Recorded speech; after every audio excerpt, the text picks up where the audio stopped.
এই দোয়াটা শিখে নেন, ইনশাআল্লাহ আপনার জীবনের সমস্ত সংকট কেটে যাবে। আমি নিজেও এই দোয়াটা বেশি বেশি করার চেষ্টা করি। দোয়াটা হচ্ছে, মুসা আলাইহিস সালাম একটা গাছের নিচে হেলান দিয়ে বসলেন, বসে দেখলেন দুইজন মেয়ে দাঁড়িয়ে আছে দূরে, পানি নিতে পারছে না, লোকজন পানি নিয়ে যাচ্ছে, ওরা দাঁড়িয়ে আছে বেচারি। মুসা আলাইহিস সালাম গিয়ে বললেন, কি সমস্যা আপনাদের? এটা নিয়ে আপনারা আবার মেয়েদের সাথে কথা বলার চেষ্টা করেন, ঠিক আছে?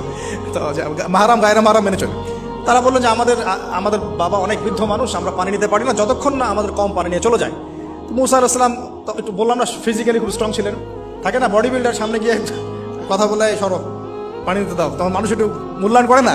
মুসা আলাইহিস সালাম এভাবে পানি নিয়ে দিলেন এবং বাছুরদেরকে পানি পান করালেন, করিয়ে গাছের নিচে এসে বসে আছেন।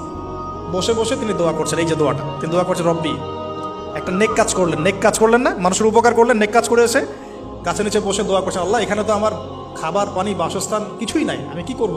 রব্বি ইন্নি লিমা আনজালতা ইলাইয়া মিন খায়রিন ফাকির, রব্বি ইন্নি লিমা আনজালতা ইলাইয়া মিন খায়রিন ফাকির। আবার বলেন, রব্বি ইন্নি লিমা আনজালতা ইলাইয়া মিন খায়রিন ফাকির। অর্থ হচ্ছে, হে আল্লাহ, তুমি তোমার পক্ষ থেকে আমার উপরে যে নেয়ামতগুলো দিবে, আমি এর জন্য ফকির হয়ে বসে আছি। আল্লাহ অর্থ বুঝে পড়বেন ভাই, নামাজ রোজা হজ যাকাত যাই করেন আল্লাহর রাস্তায় অর্থ বুঝে পড়বেন। অর্থ বুঝে পড়লে আপনার ইবাদতের স্বাদ পাবেন, তৃপ্তি পাবেন, আল্লাহর সাথে কানেকশন হবে, আল্লাহর নূর পাবেন, মাআরিফত পাবেন, সত্য স্বপ্নও দেখবেন তখন ইনশাআল্লাহ।